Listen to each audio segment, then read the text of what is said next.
मेधा शुरू से ही पढ़ने में होशियार और मेधावी छात्रा थी। अच्छी पढ़ाई के बाद अच्छा कॉलेज सिलेक्शन और फिर बहुत अच्छी जॉब।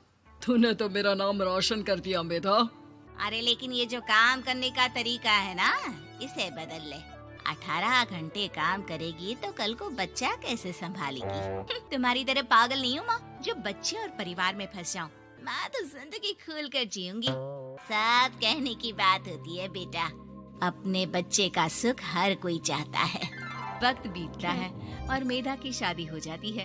शादी के कुछ सालों में ही मेधा एक सुंदर से बेटे की माँ बन जाती है। अरे यार, मेरी मैटरनिटी लीव खत्म हो रही है, क्या करे? माँ भी नहीं आ सकती, कैसे मैनेज करूँ?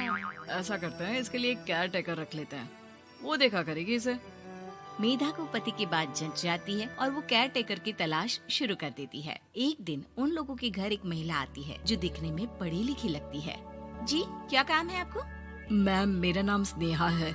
आपका एड देखा केयर टेकर का, क्या मैं आपके यहाँ काम कर सकती हूँ? हाँ, क्यों नहीं, लेकिन आप तो अच्छे घर की लगती हैं, फिर नौकरी क्यों?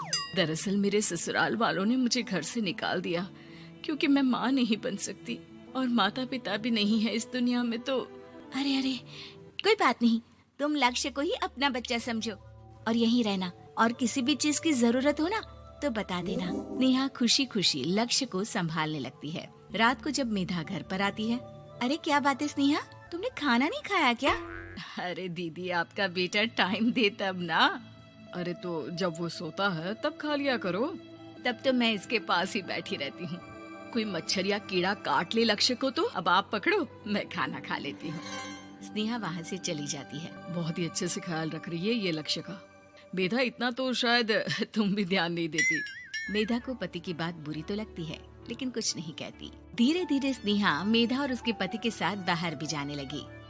सुनो, स्नेहा को भी बाजार ले चलते हैं, वो क्या है ना, लक्ष्य को देख लेगी जब तक मैं शॉपिंग कर लूंगी।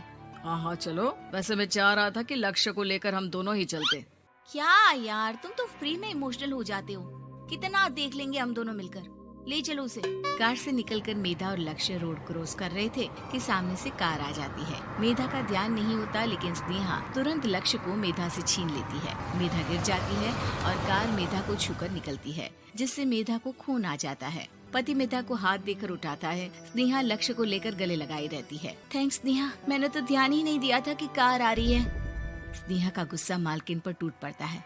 अरे कैसी माँ है आप, अगर आज कुछ लक्ष्य को हो जाता तो मैं आपको कभी माफ नहीं करती। छोटा सा बच्चा है, उसे चोट लगती है तो पता है कितनी तकलीफ होती है। पति भी स्नेहा को देखने लगता है कि उसे क्या हो गया। मेधा को स्नेहा पर काफी गुस्सा आ जाता है। घर आकर कहती है, देखो स्नेहा, माना तुम लक्ष्य को बहुत प्यार करती हो, लेकिन वो मेरा बेटा है, मैं कभी जानबूझकर उसके साथ बुरा नहीं कर सकती, समझी? मुझे माफ कर दीजिए, मैं लक्ष्य को लेकर कुछ ज्यादा ही सेंसिटिव हो चुकी हूँ। मैं ध्यान रखूंगी कि आगे से ऐसा ना हो। मेधा का मन स्नेहा से अब हटने लगा था। एक शाम मेधा ऑफिस से घर आती है कि लक्ष्य उसे दिखाई नहीं देता और ना ही स्नेहा। वो स्नेहा के कमरे में जाती है जहाँ दोनों सो रहे होते हैं। अरे स्नेहा, लक्ष्य को आज इस कमरे में क्यों सुला दिया? दीदी, मुझे नींद आ रही थी, ऐसे में उसे कमरे में अकेले लिटाना मुझे ठीक नहीं लगा। मेधा बच्चा उठाने लगती है कि स्नेहा टोक देती है। रहने दीजिए ना दीदी, सो रहा है, फालतू में नींद खराब हो जाएगी। मेधा को गुस्सा आ जाता है और वो बच्चा उठाकर वहाँ से चली जाती है। अगले दिन मेधा स्नेहा को बुलाती है, साथ में एक और लड़की खड़ी होती है। स्नेहा, अब तुम अपना कुछ और देख लो, हम लोगों को नई केयर टेकर मिल गई है, तुम इस हफ्ते घर छोड़ देना। स्नेहा का मन लक्ष्य को छोड़ने का नहीं करता, लेकिन नौकरी तो नौकरी होती है ना। स्नेहा घर से चली जाती है। धीरे धीरे महीने और साल बीतते जाते हैं और लक्ष्य एक नौजवान लड़का हो जाता है। लक्ष्य, आज मुझे मंदिर जाना है, ले चलोगे? ठीक है माँ, एक काम करके अभी वापस आता हूँ, तब तक आप और पापा दोनों तैयार हो जाइए। दोनों तैयार होकर बैठ जाते हैं, लेकिन लक्ष्य काफी देर तक नहीं आता।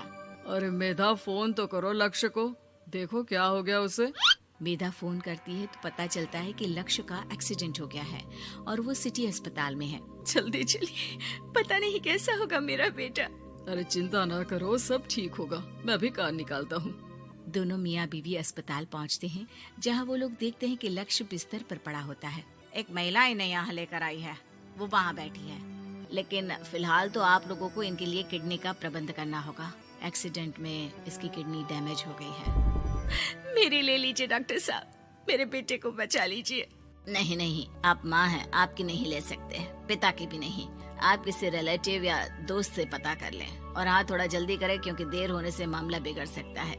मेधा बैठकर रोने लगती है कि वहाँ डॉक्टर आ जाते हैं। जिस औरत ने आपके बेटे को यहाँ भर्ती कराया था वो अपनी किडनी आपके बेटे को देना चाहती है। हाँ? कौन है वो? कहाँ है वो? तभी वहाँ स्नेहा आ जाती है। स्नेहा तुम? मैं लक्ष्य को पहचान नहीं पाई थी, लेकिन आप लोगों को देखकर समझ गई कि ये लक्ष्य है, इसलिए वापस आ गई। मैं अपनी किडनी आपके बेटे को देना चाहती हूँ। मेरी अपनी तो कोई औलाद नहीं, लेकिन लक्ष्य में मैंने हमेशा अपना बच्चा देखा। तुम धन्य हो स्नेहा, जो इतने साल में भी लक्ष्य को भूल नहीं पाई। सही मामले में तो वो तुम्हारा ही बच्चा होगा, क्योंकि जन्म भले ही मैंने दिया हो, लेकिन आज तुम उसकी जिंदगी बचा